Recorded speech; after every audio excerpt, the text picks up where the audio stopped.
welcome to the University of Nottingham PGCEi webinar. My name is Helen Spiropoulos. I'm the Admissions Manager at Stafford Global. And joining me this evening all the way from the university is Dr. Rupert Knight. Good evening to you, Dr. Rupert. Hi Helen, and hi to everyone attending tonight. Speaking to you from the UK, so nice to be with you and hope to be able to give you lots of information tonight. Good, super, and I am looking on the right-hand side at the moment, and I can see there's quite a lot of you as far afield as KSA and Kuwait and Bahrain, as well as Egypt. Fantastic, thank you so much for joining us. How are we going to do this webinar this evening? I'm just briefly going to introduce you to Stafford and what our function is. I'm then going to hand you over to Dr. Rupert, who's going to take you through the program, and right at the end of the presentation, you will have the opportunity to type out any questions that you'd like to ask Dr. Rupert or myself. I am going to group these questions together because a lot of these questions are very similar, if not identical. Okay, so do listen out for that important question and answer. Okay, so let's get started. Now, who is Stafford? Now, we have been in this region for quite a few years. We were established in 1993, and we are a resource centre for distance learning education in the Middle East. Now, we are currently the resource centre for 5 UK universities, one of which is the University of Nottingham. And we do offer a variety of programs ranging from certificates to diplomas, bachelor's, MBAs, right through until doctorates. So we really do have all the programs for all your personal and professional needs. Now, the mere fact that you're here with us this evening means that you have been in touch with one of our experienced academic consultants.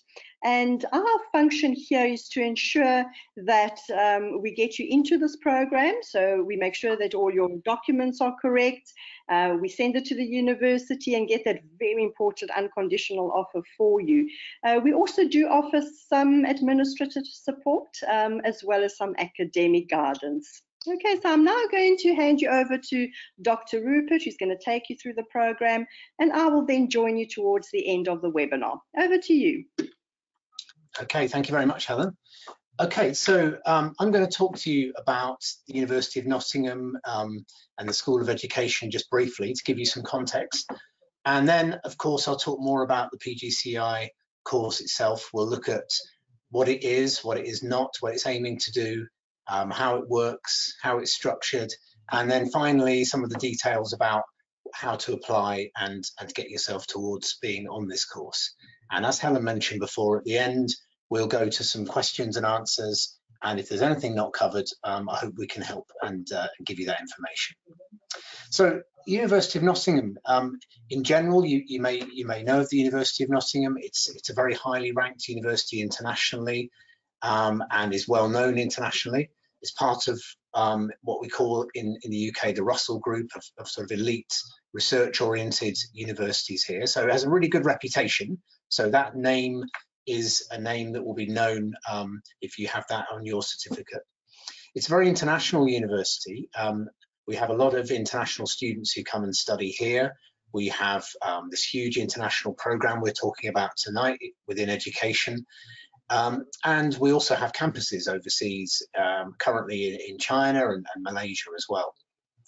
It's also a university that has a very high rank, high grading for its teaching. So we have a sort of teaching ranking in this country of bronze, silver, gold, and it's a gold ranked university there. So it's a university that has a lot of a great reputation already. The School of Education within that is a really long established department. We've been doing education in one form or another for over 100 years now, and it's a very highly rated department in its own right. So for instance, in the last rating of research in education, it was ranked 3rd in the UK. I think it's currently ranked 8th in the UK for education as a subject out of a huge number of universities. So it's a well-known place to study education within a well-known university. And the staff here are engaged in lots of groundbreaking work and research, and all of that has come to inform this course that we're talking about tonight. So you're here to find out about the Postgraduate Certificate in Education International. So this is a very long established course. So we like to think of it as you joining a great big family around the world. We have been doing this course now for something like 12 years, I think. And it's a course that's grown from very small origins. And these days we operate in something like 20 locations around the world. We've got well over 900 students studying at any one point. And one of the locations in the world, one of the hubs that we have, is the Middle East group, the Middle East region. And that's the region that we're talking about tonight. So although we're talking about a group that is centered in the UAE and meets in the UAE a couple of times a year, and that's the region of this course we're talking about, you're part of this global network where people are studying the same materials all over the world. So it's a very well-known course. So it's important to think about what the course is trying to do and be clear about this and think, is this the right course for you?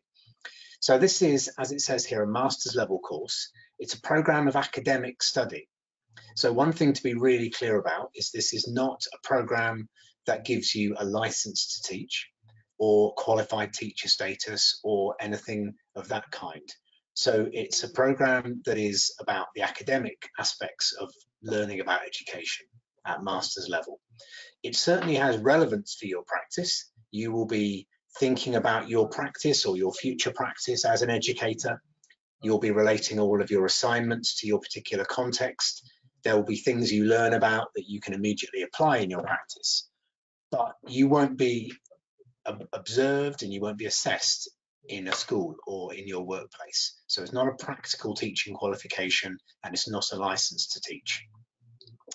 So it's a course that really is, we call it blended here, which means that as well as some online material that you study at a distance through the year that you study, you meet with your tutors twice a year. So you have the face-to-face teaching, which is an important part of what we do. So twice a year, we come out as a team of tutors to the UAE and we meet for a 2-day workshop each time. So there's 4 days of this, very intensive, very packed 2-day workshops. These happen over a weekend, so you don't need to take time out of work. They happen on a Friday and Saturday each time. And you come together with us and we do face-to-face teaching. We do this at the beginning of the course. So within usually a week or so of you beginning, you've got your first workshop. So that helps you really get started and to meet your tutor and have this named person that you've met who you are going to know through the course. And then we meet for the second time about halfway through. So for example, if you're starting with our next cohort in October, the idea would be that you would meet in October at the beginning and in March about halfway through. So that's what we mean by a blended course. It's got the online element and it's got the face-to-face element.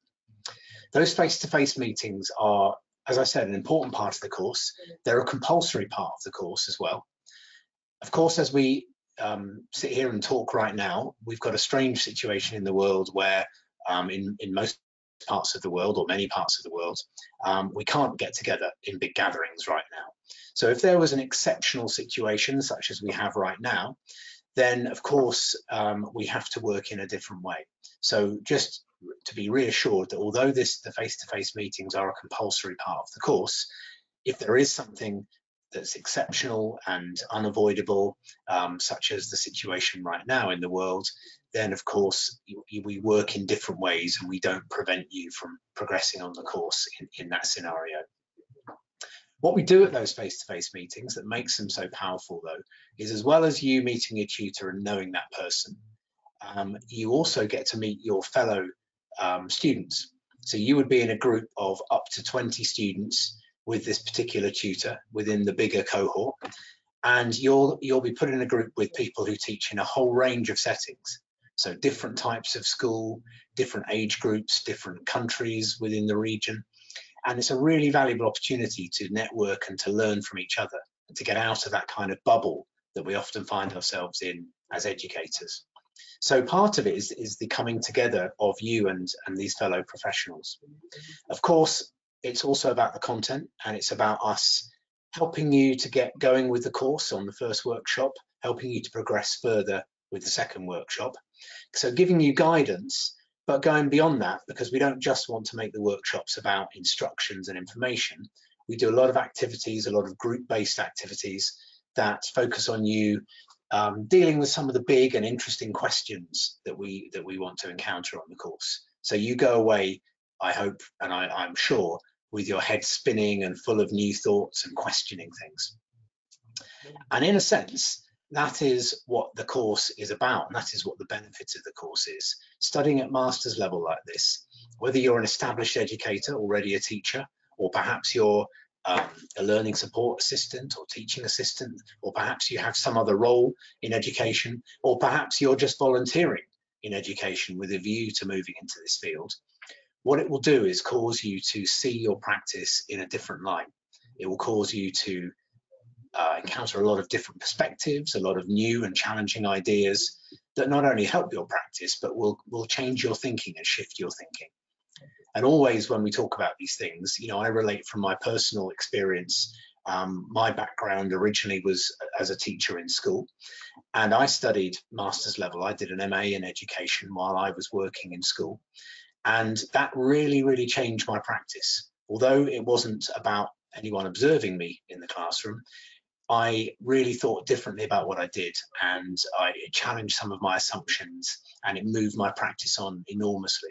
And that's what this kind of course will do for you working at master's level. So all of this, as I said before, is about you encountering this theory, but relating it to your own practice. So whatever setting you work in, whatever age group, whatever subject you teach, whatever type of schooling, you will be writing about that or presenting. We'll talk about the assignments in a moment, but you will be carrying out your assessments, relating all that theory to that particular practical setting. So in that way, you can tailor your own course really individually. So another way we use the word blended is we talk about each learner individually creating their own blend on the course, because all of you will bring a unique background, and you can choose a pathway of study through the modules that we study.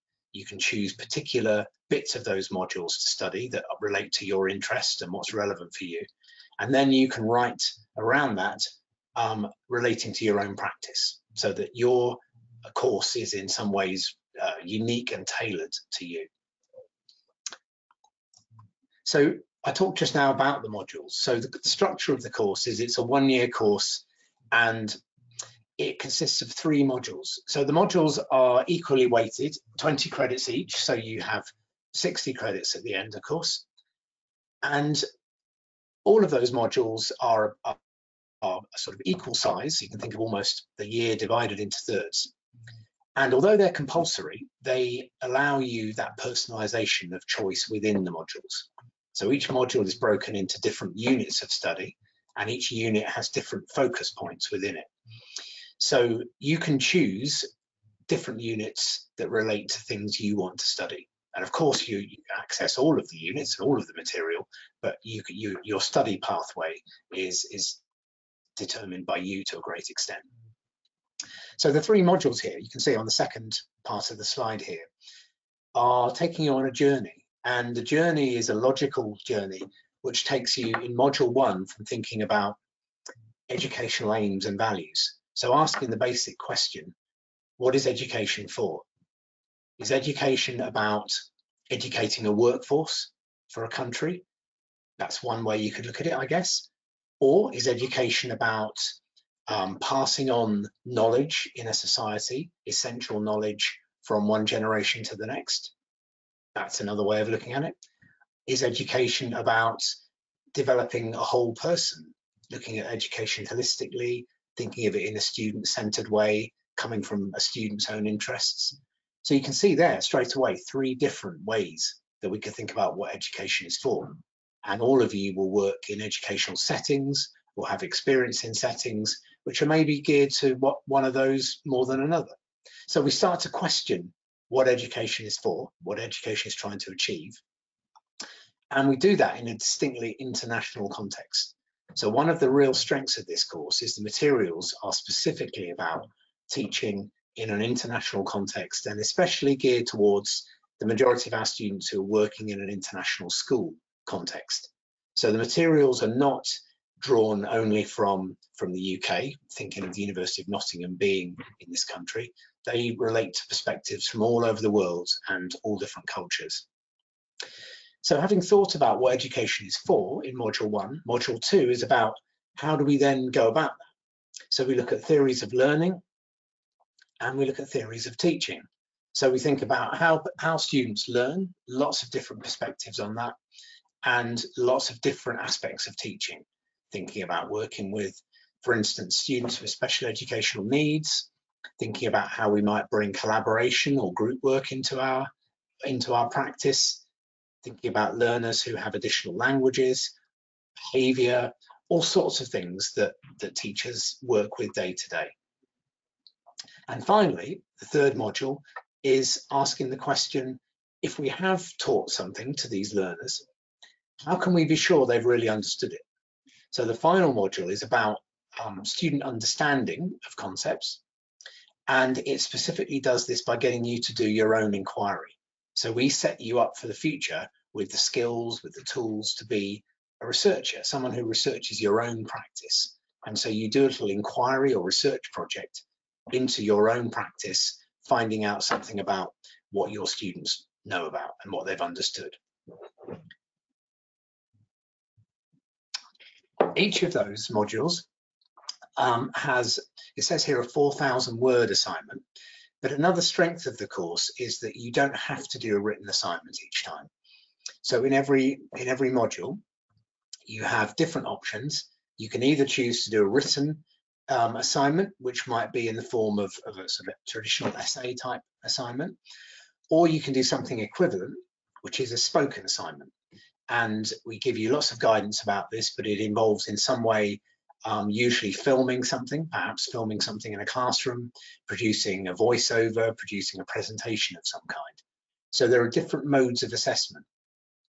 They'll be focusing on the same content that we're assessing, but we allow you to do that in a choice of different ways. So again, coming back to that idea of you creating your personal blend. And I think the other thing, just before we move on, to say about the course structure is the course every so often gets renewed and updated, of course, and we've just done that process. So just in the last few months, we've finished completing a whole relaunch of this course. So all of the modules have been rewritten, updated, all the materials are new, and everything has been revisited. And I would say one of the big strengths is that we've got a lot more multimedia material, we've got a lot more international material. So you're coming in at the start of a new phase of this course where we have a whole new version for you to get to grips with. So you can see here that I said we were studying at master's level, and your credits can be used if you want to carry on studying afterwards towards further master's level study. So the University of Nottingham has a very big MA in Education programme, which you can study either face-to-face or completely online. And if you complete the PGCEi module successfully, you have 60 credits. You have a third of the credits needed already for the MA. So if you want to carry on, it doesn't have to be immediately, it could be any time within 10 years, you could use those credits and complete your MA in Education. And we also, as you can see here, have some specialist MA pathways like special needs or leadership, where you can use 30 of your credits for a more specialist pathway as well. The second point here is emphasising that all of the materials you need are all provided as part of the course. So you don't need to worry about having access to an academic library or buying books and other materials. You have access to our virtual learning environment, and on there you've got a whole wealth of materials. So you've got lots and lots of readings embedded in the materials. You've got links to our electronic library, so you can have free access to academic journals, ebooks, and all of the things that are available from the university's library. You also have audio, sound files, you have video clips, so all kinds of material there, all embedded there and all there for you to use. So there isn't any need for you to be buying materials or accessing a library in other ways. So everything's included in that sense. That platform, that virtual learning environment, also supports things like group forums that we have. So we have group discussions online where we ask you to post some thoughts about something you've been reading about, for example, and that gives you a chance then to interact with the other students so that you can comment on other people's posts and learn from each other in an interactive way as well. And it also mentions on the last point here, individual tutor support. So I told you that when we meet you at the face-to-face workshop, you get to meet your tutor. And that means you know this person who follows you through the year. They are there always available for you. You can email, of course, anytime with questions and things. They're also going to be there to offer you tutorial support if you need it. So you can arrange, for instance, a Skype tutorial, or if you can't use Skype through a similar platform, you can have an audio or video tutorial. So you've got that tutor following your progress through the course. And often with the cohorts that start in October, for instance, we have a very large number of students. We would have between sort of 90 and 100 students. So you're part of a really big group, but we would bring out for that number 5 tutors so that you have that ratio I mentioned before, where you're in a group of up to 20 students. So you feel that within the big group, which is really nice and vibrant and exciting and great to be part of, you've got this kind of class feel where you know your tutor through the year, and it's very personalized in that way. So thinking of entry requirements, this is a postgraduate course, as the title suggests. So the standard position is that you need to be a graduate. You need to have your bachelor's degree, usually second class honours.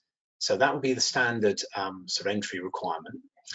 Sometimes we look at equivalent qualifications. So if you have some other professional qualifications that you feel are equivalent to that, then do let us know. So let Stafford know, the consultants at Stafford know in the first instance, and they can help you find out whether that's an acceptable alternative. It also mentions the English language requirements here. So you need that IELTS level shown here. Because the materials are in English and the medium of delivery is in English, and working at master's level with some some interesting but sometimes challenging materials and ideas, we just want you to be ready and feel secure that you can work in that way. It's worth saying at this point, in terms of the academic work, that we do support you with that. So as well as the input that we give you at the face-to-face workshops about academic writing and expectations, we also give you support so that each of your assignments has a proposal that precedes it. So you send your ideas for the assignment to your tutor feeds back to you and gives you some advice about whether you're on the right track. And each module also, as part of that proposal submission, has what we call process work. So process work is where we ask you to write a piece of writing which is about the things you've studied in the module. It's not graded or assessed in that way, although it's a compulsory submission, but it's a chance for you to practice your ideas. So it's a chance for you to do a short piece of writing, 750 to 1,000 words, that isn't graded, but gives your tutor a chance to see what you've understood from the module, whether you use things like referencing and the right sort of academic tone correctly. And it's a chance for you to almost rehearse that way of writing and that way of thinking. So you have that structure, that support through the process work and the feedback you have on that and the proposal. And also, as an added layer, for the first module only, we get you to submit a draft of the assignment, which is not graded, but you can submit the whole assignment in draft form and your tutor feeds back in detail on that draft for you. So you have that feedback and that chance to improve before the first submission. So in all of these ways, we're providing that kind of structure, as well as through the self-study materials that you have access to. It says here that you need to be an established educator. So I've already talked about the kinds of roles that might include. It really means that you are someone who has access to a classroom. We're not, just to reiterate, we're not going to be assessing your practice or seeing your practice, but you need to be somebody who can be in school in some form, even if it's as a volunteer, because you need to be reflecting and writing about or presenting about what you do in school and relating that to all of the modules. If you do feel that you're profile sits a bit outside the standard one I've mentioned, that graduate profile, do still talk to Stafford, because we do consider what we call non-standard applications, and we look at them on a case-by-case basis. So if you think that you have extensive professional experience, for example, or some other qualifications that we should know about that may give you that kind of credibility instead of the standard requirements, then we can look at that and we can make a decision on that case-by-case basis. So do ask those questions. When you apply, and Stafford consultants will help you with this process, you need to include all of these things.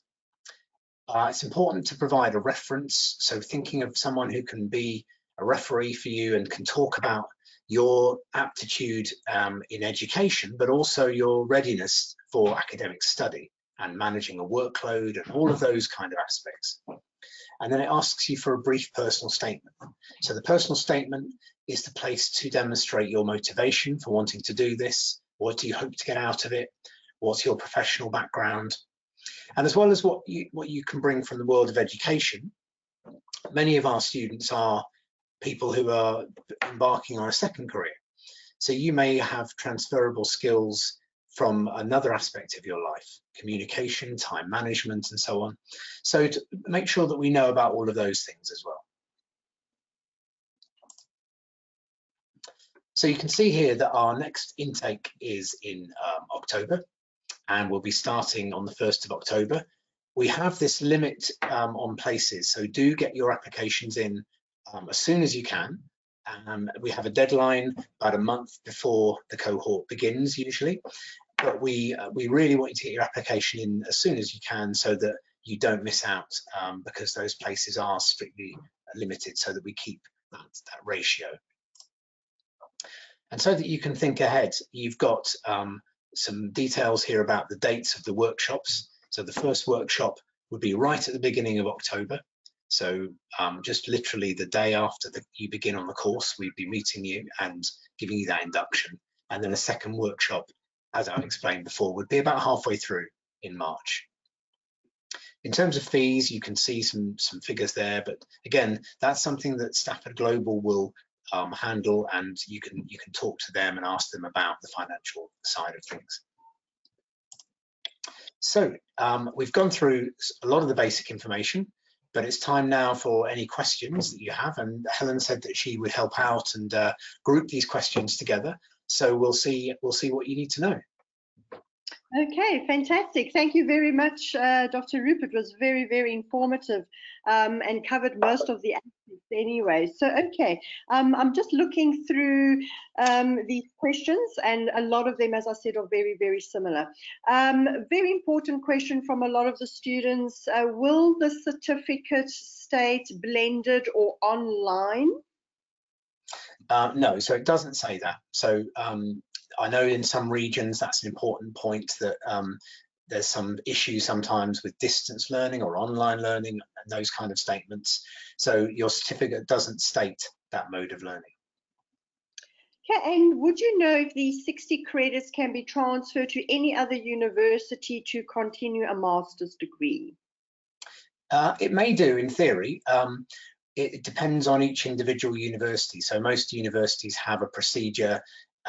Sometimes it's called something like accreditation of prior learning or recognition of prior learning. There are various terms, but universities will have a sort of system and a set of criteria for bringing in credits from somewhere else, and it will really depend on each university. So it may be something you can transfer, but you just need to check with the destination university.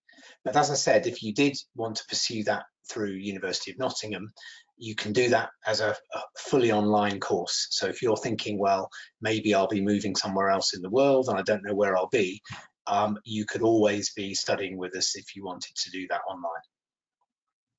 Okay, and without having any prior experience in teaching, if I do complete this program, what classes can I really teach?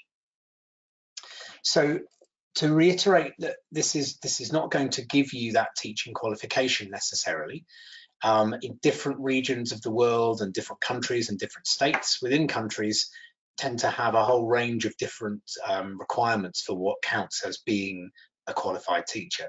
So if that's where you're coming from and you're thinking that you want to know where you could work and how you could work after this course, we certainly recommend that you make some inquiries in the area that you're going to be working and find out what's required. It may be that something like this is suitable and acceptable, but it may well be that there'll be an additional piece of qualification that you might need. So in terms of age groups and things and types of school, the course is generic and you could teach any age group or any in any school system. And the beauty of the course is that it covers all of these things and you can tailor it in the way we discussed. But if you're asking that in the sense of what you're qualified to do, then that really depends on just checking that out locally. Okay, as you may know, the IELTS exams are now not happening due to the current situation. Can you accept my application now, or with all my other documents without the IELTS at this stage? I think as it stands, we would normally want the IELTS to be in place. I think that's something, though, that we're going to have to keep in touch with Stafford about over the coming weeks and months, because the situation globally in terms of different educational institutions being open or closed due to the coronavirus situation is really fast moving. And I think lots of institutions are having to come up with new ways of working and to improvise. So I think that things will shift in that way. So the standard position really would be that we would tend to need things in place. But if you just liaise with consultants at Stafford over the coming weeks, I think we'll be able to give you a bit more concrete advice as the situation becomes clearer. Absolutely. This question actually came from Tanya, and what we normally do advise, which we have also done in our past cohorts, is to definitely send in your application so that the admissions can actually first see if you're eligible from the program from an academic perspective. That will also sort of secure your place in that cohort pending an IELTS requirement. So do get in touch with your academic consultant and let us actually assist you to try and get as many documents into the university and then pending obviously the IELTS examination. Okay. Right, and next question is from Shazia. With no face-to-face session in Ajman, as the induction, how would you support us in getting acquainted to Moodle? So the Moodle materials have inbuilt into them. The Moodle, for those that are not sure what this is our virtual learning environment, our platform that we have all of our materials in. And it has, right at the beginning, it's very easy to navigate, and it has a whole induction area where you just go into that section straight away, and it gives you an orientation to the course and to the ways of working and how to work with Moodle. What we'd also do, though, if there was a case again where in future we weren't able to attend, then as well as the standard materials that we might use at a workshop, we do things like provide voiceovers to go with some of our materials, for example, and we can do things like provide filmed clips from tutors to explain certain aspects, and we can provide tutorial support or video tutorial support for you. So if we're in a situation in future where we're not able to meet at the beginning of the course, we feel fairly confident that we can give you that sort of orientation and get you started in any case if we have to work around that. Okay, I can see a few questions with regards to accreditation. So it's very, very important that you do get in touch with your local ministries. And the reason why we say that is that every single country within the region has got its own rules and regulations. So it is important to get in contact with them to make sure that this is the program that will suit your personal and professional needs. However, do get in touch with your academic consultant at Stafford that will be able to give you a bit of guidance on that and how to go about doing that. Okay. Right, and the next question is, does the GCSE A-level exempt me from IELTS? Would that be acceptable? It seems that my bachelor degree is in computer science, which obviously was done in English. So would this be something that you may consider? Yeah, we'd have to look at each case, but usually if you've been educated at a university that the University of Nottingham recognises, and you've been educated in your degree in English, usually that would be a qualification that would be accepted. So we just would need to check out that individual case, but it sounds like that would probably be okay. Yes, one of the things that I'd like to add to that is that the university admissions will also look at a letter that is provided by the institution that you undertook your bachelor degree, confirming that the mode of study was in English. So if you can actually get that from your institution, that will support your application. Okay, sorry, I'm just trying to get through all of these questions at the same time. They're all flying at us at the moment. Okay, can you explain to me why this particular program does not have any examinations as opposed to some other programs? Well, different university courses have different modes of assessment, and there are real pros and cons for coursework and written assignments versus exams, and we could argue, or academics could argue all day about which ones are better, and they test different things. Very often in education, though, on education courses, we often have assessments that are not examinations, because one of the reasons is that in education there are often relatively few certainties and completely right and wrong answers to things. One of the things that we want to explore, particularly at master's level, is not a recipe for success, because education isn't really like that. Education is entirely wrapped up with context and lots of factors that make it really complex and really interesting. And there isn't really a single way of doing things that sort of fits in every situation. So in that sense, having an examination is probably less relevant than asking you to work on coursework where you can explore and unpick and really get into some of that complexity. So that's probably the main reason why courses here tend to be coursework based rather than exam based. So it's about exploring the complexity of education. And also, I'd say the other part of it is that it allows that personalization. So instead of an exam where you are really held down to particular topics and questions, the whole ethos of this course is that you can make that unique blend and you can pursue things that you're interested in. So by doing our coursework assessments, what it means is you can choose titles for your assignments and focus points for your assignments in collaboration with your tutor, which are meaningful to you and give you that kind of ownership. So I hope that answers your question. Is working in a nursery school considered appropriate in order for me to apply for this program? Yeah, that should be fine. We have people working with a whole range of learners. We certainly have people working with early years. We have lots of people on courses working with KG, sort of age groups. So that should be absolutely fine. The materials are fairly generic, and you can apply them to whatever setting you're working in. So I would say that would be fine, yeah. Okay, Dr. Rupert, you said that the course will be for 1 year. So my question is, how is this going to be structured? Is it like semesters? Is there a winter break? Is there a spring break? Or is it continuous studying? It's pretty continuous, but of course, you know, you will have natural breaks when you may take a bit of time off study and you're on vacation or something like that.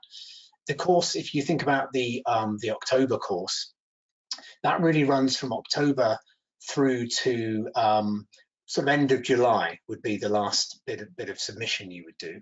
The reason that, of course, isn't 12 months, but the reason we talk about it being a 12-month course is that then after that submission, there's a process of marking and moderation, and then your marks go to an exam board. So really you're passing the course formally about a year after you've started.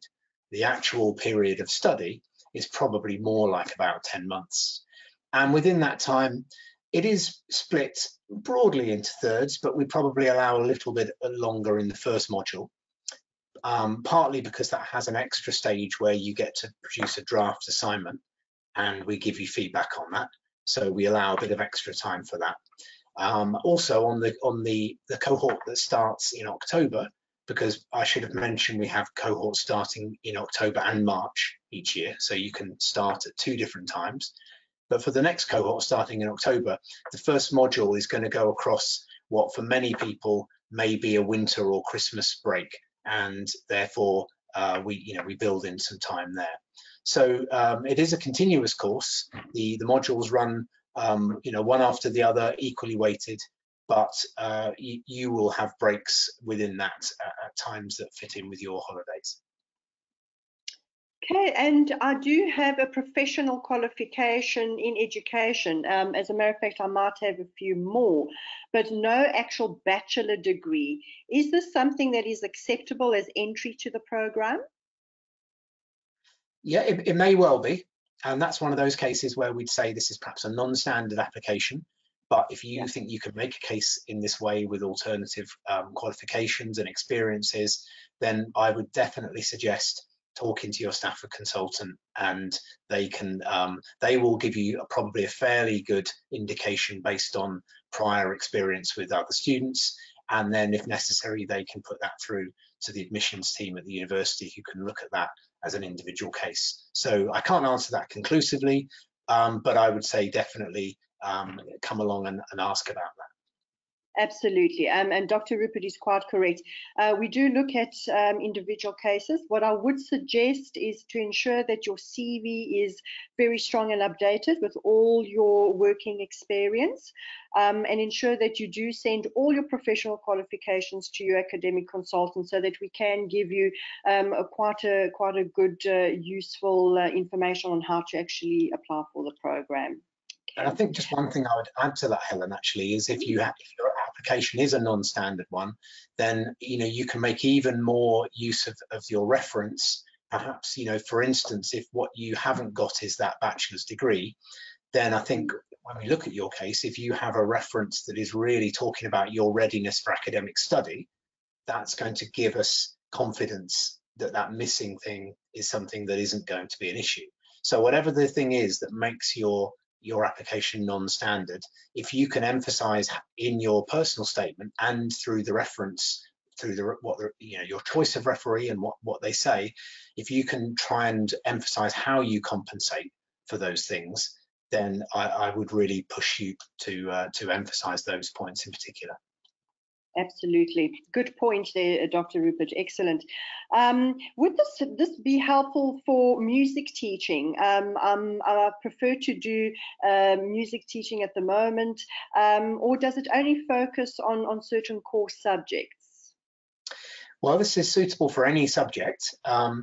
It's a course that I suppose is designed mainly, and the examples are mainly drawn from school settings, where you'd be working with learners, with students in some kind of educational school, educational establishment.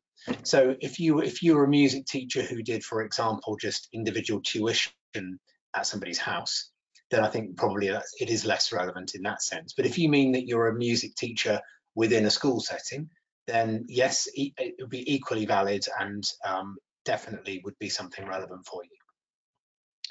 And what is the average number of hours I should dedicate to the program? I am a little bit nervous that it is a one-year program and I might have to cram a lot of my studies. Yeah, so this is something we get asked a lot, of course, because one of the big decisions to make is how this fits into your busy lives. So we tend to talk about each of these 20 credit modules having about 200 hours of effort. That number doesn't mean very much. So to put it another way, we might think of 12 or so hours a week of study would be something to aim for.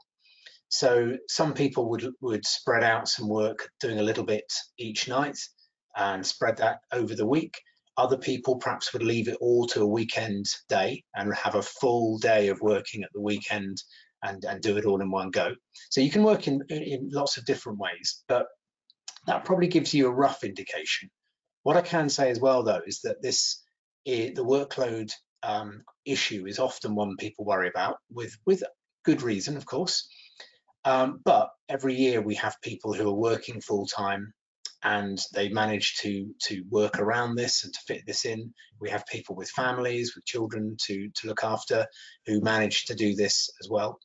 And I think the key is, if this is something that you're interested in and you really want to do it, pursue it, then it becomes a kind of labor of love, and you will work in your spare time to do this. So we know from experience over years and years that this is manageable and it is doable.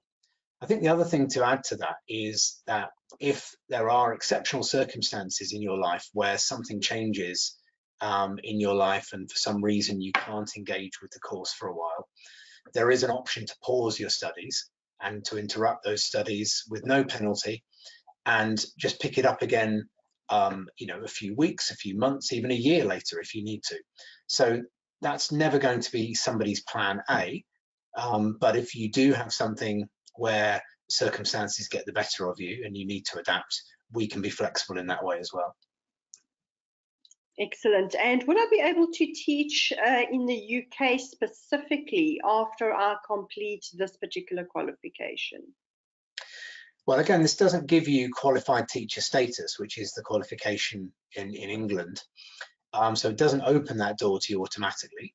All of the content would be very relevant to a teacher in the UK. There are some schools, like in the private sector in the UK, that may not always insist on QTS, qualified teacher status. So it certainly is going to have relevance for that future career. It's not going to give you that QTS qualification, though. What's worth saying, though, is there is a way that you can gain what we call assessment only QTS, which is a separate course that you can do afterwards, where you can just be assessed on the job, and your practice can be assessed by somebody who comes in and looks at some of your teaching and looks at a portfolio of your work and so on. And so you can gain your qualified teacher status afterwards as a separate course. So this isn't part of the PGCEi, but it's something separate that you could apply for and do. And that is a way that often people might get that qualification for working in the UK. Okay, and can I possibly start my program in the UAE and then move to the UK cohort? It's difficult to move to the UK cohort or to move to another cohort, just because although the materials are all the same, the workshops in different parts of the world are at different times of the year.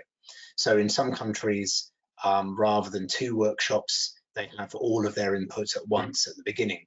So, and also the timings of the courses start at different times of the year. So what I would say is it's probably not going to be feasible in most cases to transfer to different cohorts, but there may be ways that we can work with you flexibly. So if in an unpredicted way you have to move somewhere else in the world, you could still be part of our cohort, but we could find a way of working through that with you in a sort of one-to-one way. If it's the case that you know that you're about to move somewhere else, of course, then what I'd say is it's probably better to just hold off and begin the cohort elsewhere, in the UK or wherever else. Right. And is there any way that I could physically come and see you or any other of the tutors if I decide to travel to the UK? Yeah, this isn't part of the course at all, but just informally, if you happen to be in the country and you wanted to make an arrangement to come and see one of the tutors, then by all means, I'm sure people will be happy to see you and have a quick chat. And in the same way, at the end of the course, everybody gets invited to graduation here in the UK. Now, of course, most people are not going to be able to come over and do that. But the graduation, if you start in October, the graduation is just shortly before Christmas. So it's nearly always after the end of term when people are not teaching. And if people are able to come over and make this perhaps part of a visit or something, then it's always really nice to see people for graduation as well. And of course, if you're one of the majority who are not able to do that, you can graduate in your absence and you get your certificate sent to you. Excellent. Well, that is actually 2 questions as well that students were asking. So very, very popular question. Okay, and finally, I'll answer this question. If you're looking for any other courses in our portfolio, please do get in touch with your academic consultant and we'll be able to assist you in that regard. Okay, so we've managed to actually group all the questions together, Dr. Rupert, which was excellent. Very interesting questions indeed this evening. As Dr. Rupert has said, we are currently open now for the October intake. There are limited places available for this program in every single cohort. So I really do encourage you to start submitting your documents as early as now, so that we can try and secure your place in the cohort. Okay. Thank you very much again for joining me. Again, Dr. Rupert, a great pleasure. And good evening to everyone, and hope to see you at our October workshops. Okay, thank you. Thanks, Helen, and thanks to everyone. And yes, be great to see you and great to get to meet you one day. So good luck.